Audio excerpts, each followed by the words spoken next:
Okay, and then the final thing is just to talk very briefly about attributes. So let me just go to one of my example products again.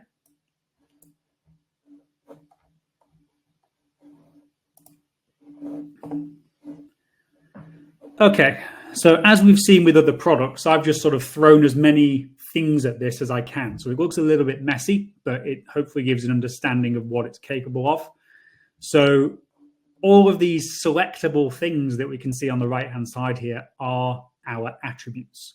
Can take multiple different forms. So we've got drop-down lists, we've got radio buttons, check boxes if we want to apply multiple things.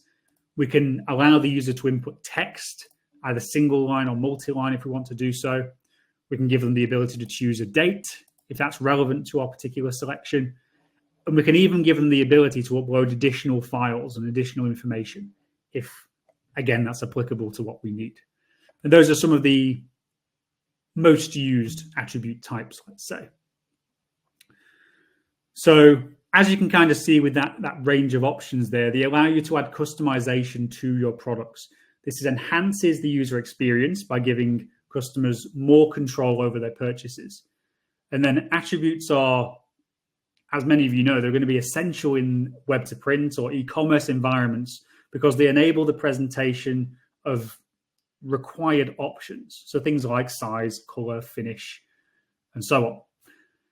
By setting up our product attributes, you can allow customers to tailor their orders according to their specific requirements, and then even adjust prices based on those selections if you need to do so.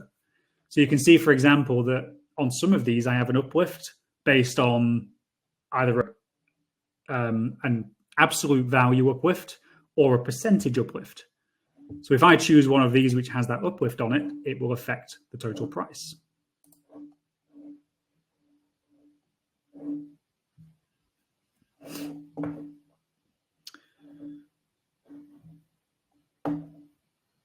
Okay, now setting up attributes is, again, we have loads of resources for this. If you are not massively familiar, this is just going to be a general overview. So if we go to the product attributes area, that gives us a list of all of the attributes that we've created. Now, it's important to remember that attributes themselves are created once, but then can be assigned to multiple different products. You're not just sort of creating them on a per product basis if you don't want to. So we go to attributes, product attributes, where we can create the attribute we want to use. And then we've got the choice to either directly assign them to a product, or we can go to product attribute values, where we can actually predefine some values. So let's say, for example, we've got a drop-down list, and this drop-down list is of regularly used entries or options. Let's say such as clothing sizes, small, medium, and large.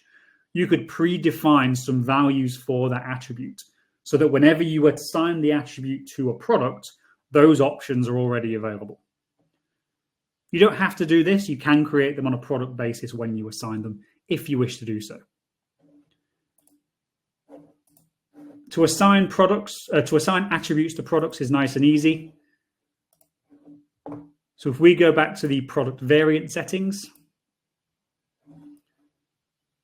go to the attributes tab, and then it's just a case of add new record, choosing the attribute that we want to utilize, selecting the control type that we want to create. So whether it's text box, checkboxes, whatever it may be. And then if relevant, we can also add these additional values to it as well. So predefine whether it's got some things to select in the radio buttons or the drop-down box, for example.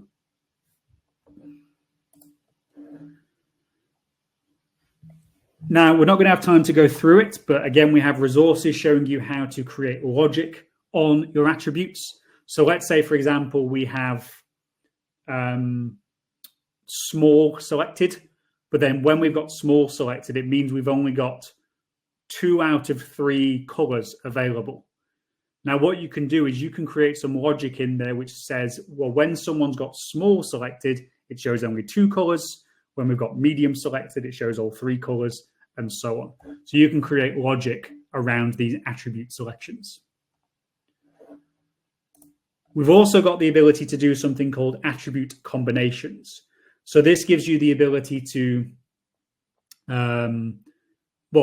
attribute combinations come into play when you need to do things such as manage stock levels, manage different SKUs, or if you want different images to be displayed based on a specific selection of attributes. So this is particularly useful in situations where each combination of attributes requires its own inventory or has its own SKU. So for example, let's say we've got a t-shirt available in red and blue, and that comes in small, medium, and large. Each color and size combination might have different stock levels, and some colors and some sizes might be more expensive, for example.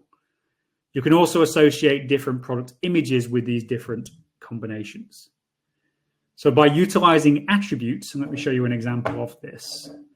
So I've gone on the attribute combination tab. Here I've specified 3 combinations, but you can have as many as you like, and you can import them from a CSV as well to make it easier.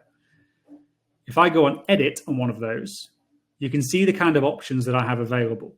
So I have the ability to choose a specific stock quantity that I have in for that particular combination. So let's say a large blue t-shirt.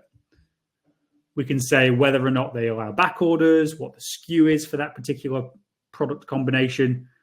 And we've also got the ability to specify separate images for that as well. And that will all be taken into consideration in the background. It doesn't necessarily need to be shown to the customer if you don't want to. So by utilizing product attributes and attribute combinations, you can create an engaging and dynamic storefront experience that caters to that specific customer's customization needs, and still gives you really precise control over things like pricing, stock levels, and so on.